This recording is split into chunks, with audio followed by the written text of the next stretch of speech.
bienvenida a esta tu tercera sesión del programa de prevención de adicciones. Y bien, en la sesión del día de hoy vamos a hablar acerca de las etapas de la adicción. Todas las adicciones se presentan con una doble cara, así como las monedas que tienen dos caras. Primero aparece entonces la imagen positiva, imagen favorable y que tanto puede parecer llamativa o atractiva. No importa la edad que tengas, no importa si seas joven o si seas una persona ya mayor. Esta cara parece atractiva, parece dulce. Posteriormente, esa cara con el tiempo va a desaparecer. Rápidamente entonces las adicciones empiezan a mostrarse tal como son. La otra cara, que es la cara del dolor, la cara de los problemas, la cara de la infelicidad y múltiples trastornos que potencialmente pueden llegar a desarrollarse dependiendo de cada persona. En esta dualidad que las adicciones presentan, reside parte de la potencial dificultad para evitar que nuevas personas las consuman y abusen de ellas. Pero si desde el principio la cara imperante fuera negativa, es decir, todos nos diéramos cuenta desde el principio de la cara negativa, entonces esta, digamos, atractividad o esta mística que rodea el mundo de las adicciones no iba a ser tan llamativa o iba a terminar por desaparecer. En muchos sentidos, el proceso en el cual se va desarrollando una adicción ha sido comparado por muchos autores con el proceso de entablar una relación. Sí, una relación, oíste bien. Pero en este caso se trataría de una relación desdichada, debido a que a medida que atravesamos las sucesivas etapas de la adicción, el compromiso se va intensificando por el usuario. Cada vez la persona se siente más comprometida y el influjo que ejerce el consumo de sustancias sobre el adicto se vuelve cada vez más fuerte, cada vez más difícil de dejar atrás. Por eso vamos a analizar estas etapas que se van dando cuando se presenta una adicción. Y la primera etapa es el enamoramiento, así como su nombre lo indica. Son esas primeras experiencias con las drogas que suelen dejar una marca grabada. Nos quedan muy grabadas y si este primer contacto ha sido agradable, se produce entonces una especie de enamoramiento o atracción pasional, una pasión, un anhelo por volver a tomar esa sustancia o por volver a realizar la actividad. Y te digo actividad porque hemos de recordar que también existen adicciones que no necesariamente tienen que ver con sustancias, sino con ciertas actividades que producen placer. Eso lo vimos en las primeras sesiones.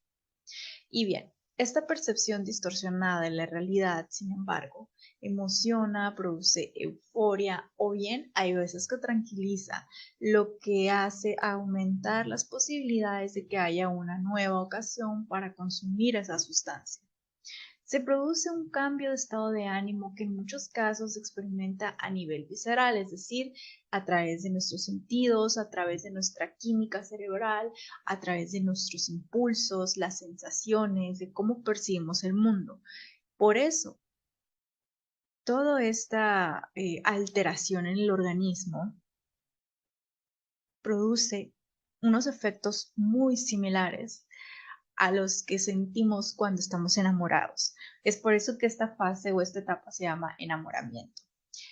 En el juego, una fuerte ganancia inicial, esa parte aparentemente positiva, incrementa las posibilidades de que nos enganchemos o de que nos volvamos adictos a ese consumo de sustancias. Bien, y después de estas primeras experiencias viene una siguiente etapa que le llamamos luna de miel.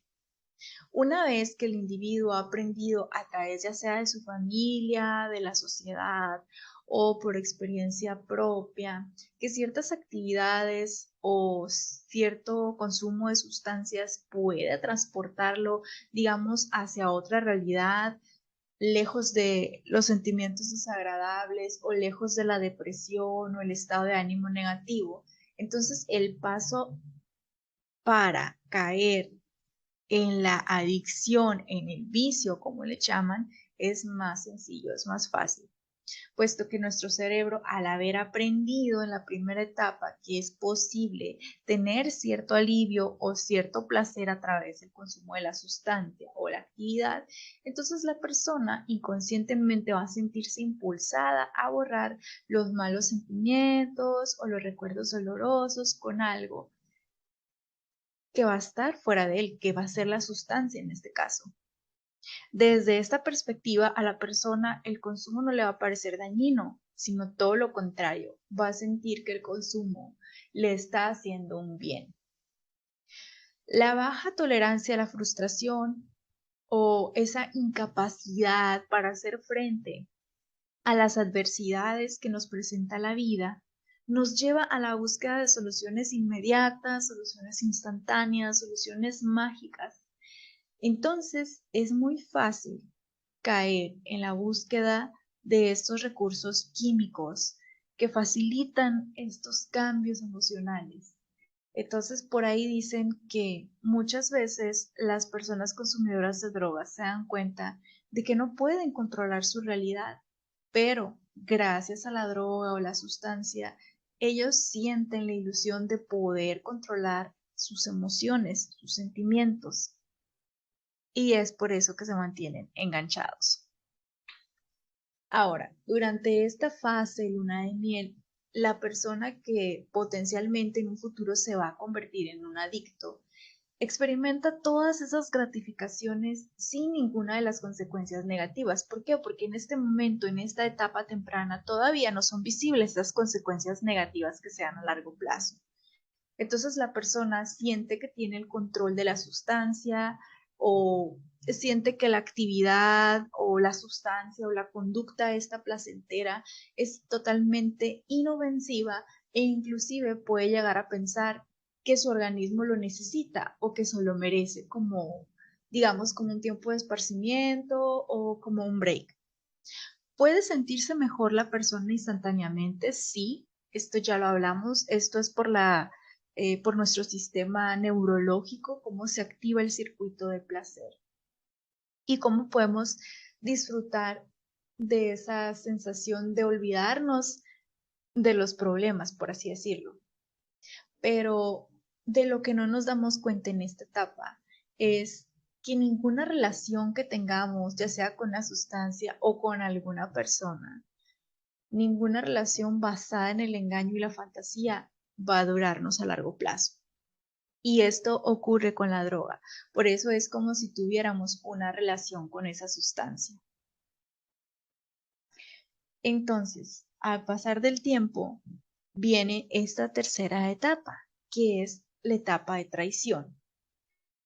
Lo que uno al principio, en la etapa de luna de miel, en la etapa de enamoramiento, lo que uno ve, la realidad que uno obtiene, ya no es la misma. O sea, uno se da cuenta o se cae ese velo, esa venda de los ojos y se da cuenta de que lo que al principio pensábamos que era, resulta que no es. Con el paso del tiempo entonces se siente esta sensación de traición. Y no es que la sustancia, el alcohol, la droga, la marihuana, la cocaína, el opiáceo te haya traicionado, pero existe este sentimiento que es difícil de explicarlo, pero existe este sentimiento de ser traicionado. Además del deterioro que se sufre en las principales esferas de nuestra vida, como por ejemplo en la esfera familiar, en la esfera de las relaciones personales, en la esfera de la escuela, si eres estudiante, en la esfera del trabajo, se ve estos deterioros y además de esto es muy probable que el adicto esté haciendo cosas que normalmente no las haría.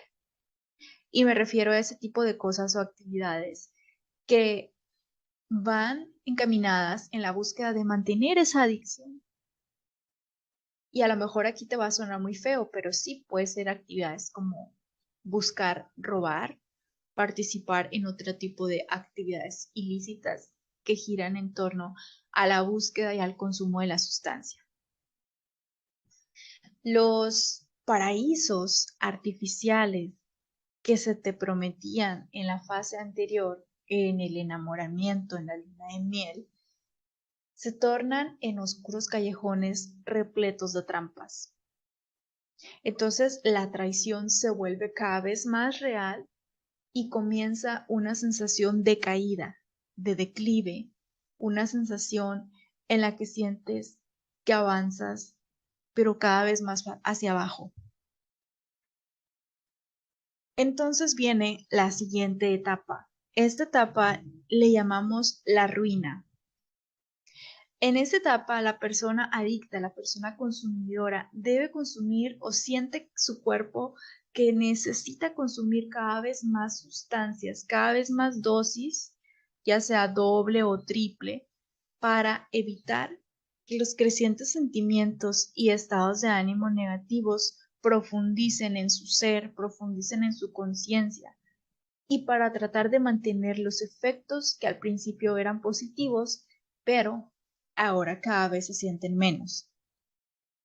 Entonces, esto se debe a que el organismo ha desarrollado lo que le llamamos tolerancia y tiene que consumir para no sentir lo que le llaman malilla, ¿no? Para no sentir ese desagrado o esa sensación, ese malestar que asociamos al síndrome de abstinencia. La dependencia física creada en nuestro sistema neurológico, en nuestro sistema biológico, esa dependencia química por la acción de la sustancia sobre nuestro sistema nervioso, tiene aprensado o enganchado o atrapado al individuo, a la persona consumidora. Entonces, psicológicamente, la estrategia de afrontamiento desarrollada hasta ahora sigue manteniéndose, con lo cual los problemas, lejos de resolverse, se acrecientan cada vez más y más. Tenemos entonces otra etapa. Si pensabas que las cosas no se podían poner peor, pues bueno, tenemos otra etapa. Esta etapa le llamamos aprisionados. Pues con el tiempo la persona adicta llega a un estado de desesperación en su relación con la sustancia o actividad a la que se ha hecho adicto, dejando de lado todo lo demás, descuidándose en su persona, descuidando sus relaciones, descuidando sus roles, sus actividades, sus deberes. ¿Por qué? Porque la persona se comporta de manera cada vez más impulsiva e imposible de controlarse a sí misma. Está siendo un preso, un prisionero de su adicción. Esta etapa de la relación adictiva es una caída, un deceso a la desesperación y a la destrucción personal para la persona que lo vive.